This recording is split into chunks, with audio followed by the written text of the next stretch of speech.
Hello and welcome to our 7-8 minutes of weekly Torah talk. Our guest today is Rabbi Naama Kelman, Dean of the Hebrew Union College Jewish Institute of Religion campus in Jerusalem. Hello, Rabbi. Thank you for being with us. My pleasure. Our parsha is Vayigash, in which Judah, brother of Joseph, approaches Joseph to plead for the release of youngest brother Benjamin. Joseph reveals his identity to the brothers. Is my father still alive? He asks them.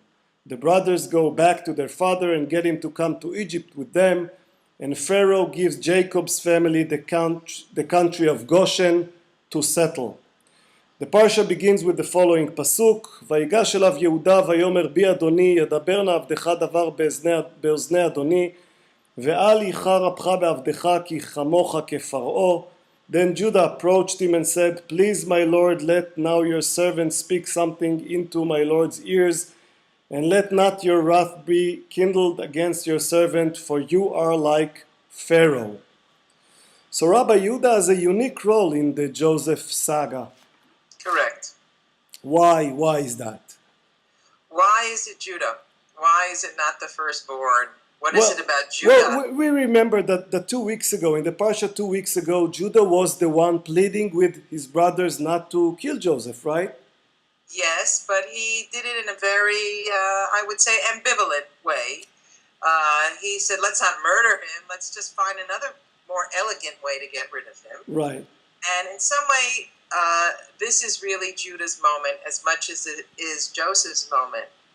Judah really emerges here as the leader of the Jewish people. In fact, that's why we are Jews, Yehudim, and not Reuvenim, who is right. Reuven, oldest son. The firstborn, right.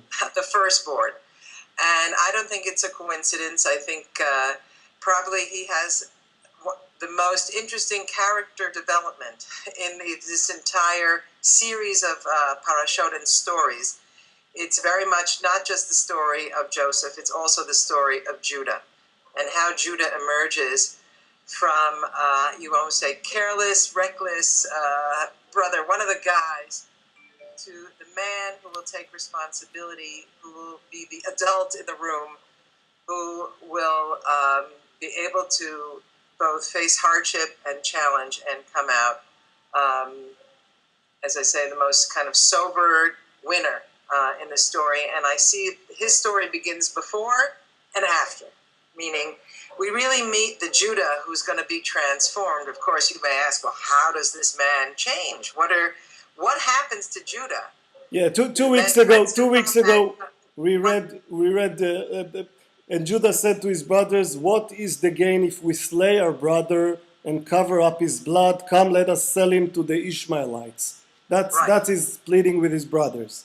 Right. Well, it wasn't very convincing because, although, of course, that's what they do. I wasn't convincing in the sense that he really has not yet emerged to understand what it means to be a brother, what it means to take family responsibility. And that begins with, of course, the famous story that comes shortly after Joseph going down to Egypt, where Judah finds himself in a situation where his sons are fatherless.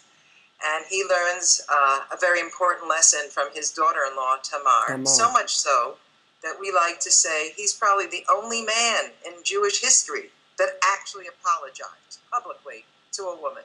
Tzadkami meni, he says. Right. You made things right, he says to Tamar. You did justice. I was a jerk. I thought I could get away with sleeping with you on the road. But indeed, you taught me what it means to be a responsible adult, what it means to be a family member. Again, we don't have time to go into the details of the story, but right, but you see it as the moment of transformation for Judah? He is willing to publicly take responsibility and offer an apology. Wow, how many leaders do that? Men or women, you could say. It's quite a remarkable story, his willingness to admit he was wrong. And not only that, now we'll see that he makes amends. So now as he has to negotiate a family situation, he's going to be a very different Judah. So when, as we know, the brothers are now, the drama is building, and they've been to Egypt, and they've told their story, and Joseph has sent them back. But and in the midst of the story, in the terrible famine in Canaan, again, Reuben, the hothead, I call him. Reuben says to Jacob, "Come on, let us take Benjamin. I'll kill my 2 sons." I mean, thanks a lot, Reuben, for another ridiculous suggestion. And Judah, with calm and, as I said, incredible maturity, says very simply and quietly, "V'nakuma v'nelcha v'nichyeh v'lo namut." First of all, the incredible alliteration. Let us go, let us rise, let us live and not die. And in some ways, I think he tells the whole story of the Jewish people. And what's remarkable is the echoes we're going to hear. It's the Jewish story as a pragmatic journey. He's more than pragmatic. I think he's almost a visionary. He speaks to Jacob's sense of eternity and hope. He speaks in a way to Jacob that no one else could. And then only then is Jacob willing to release Benjamin. Right. When he hears kind of in this, is again this beautiful poem almost. Nakuma v'nelcha v'nichyeh v'lo namut. We will not die. Jacob, we will not die. I will, and in that sense, he's able to prove his leadership. And that's why he's the one who's going to go to Joseph. Vayigash Yehuda. It's going to be him, because he comes out of the sense of history, of reconciliation, of being mature. He's a different man. And we see that the brothers also seem to accept his leadership role. Absolutely. No one challenges him in any way. Absolutely. And clearly also Joseph is able to. Because Joseph suddenly realized maybe he should stop behaving such a brat. Sends his brothers once and back, and he makes them steal, and back and forth. Something about Judah's presence is a calming, inspiring image.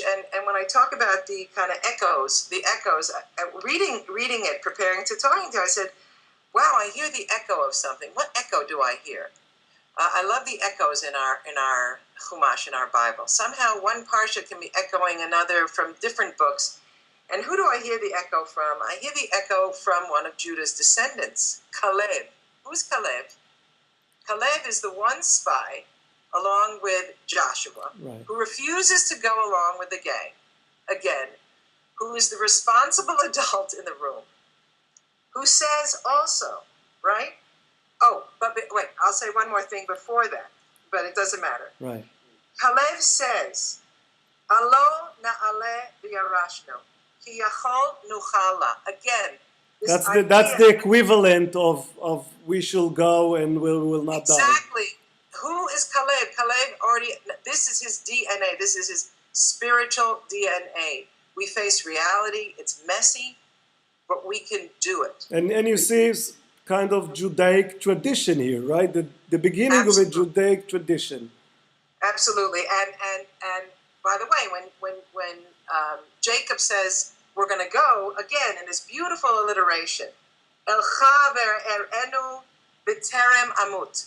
So the Bible is telling us to listen to this beautiful poetry of our story, that despite odds, despite messes we even get ourselves into, a leader will emerge, will understand.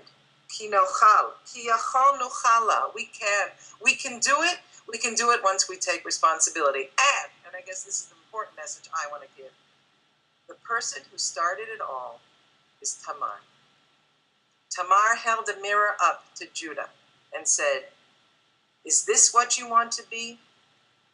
A whoring, irresponsible member of your tribe that doesn't matter how you treat your brothers or your sons? Or do you want to take responsibility for the present and the future? She starts the chain of redemption. The chain of we can. We are a tradition of Nuchala, we can. And this gets the seal of approval next week when we conclude the book of Bereshit with the blessing of Jacob to his sons. When he says to Judah, Yehuda ata yoducha achecha ishtachavu lecha bnei avicha, the sons of your father will prostrate themselves to you. Yeah, absolutely. Well, and I think because that's what Jacob did. Here he's projecting. I gave the leadership over to you. Not to Joseph, not to Reuben, not to Benjamin, his beloved, but to Judah. Rabbi, thank you so much and Shabbat Shalom. Shabbat Shalom.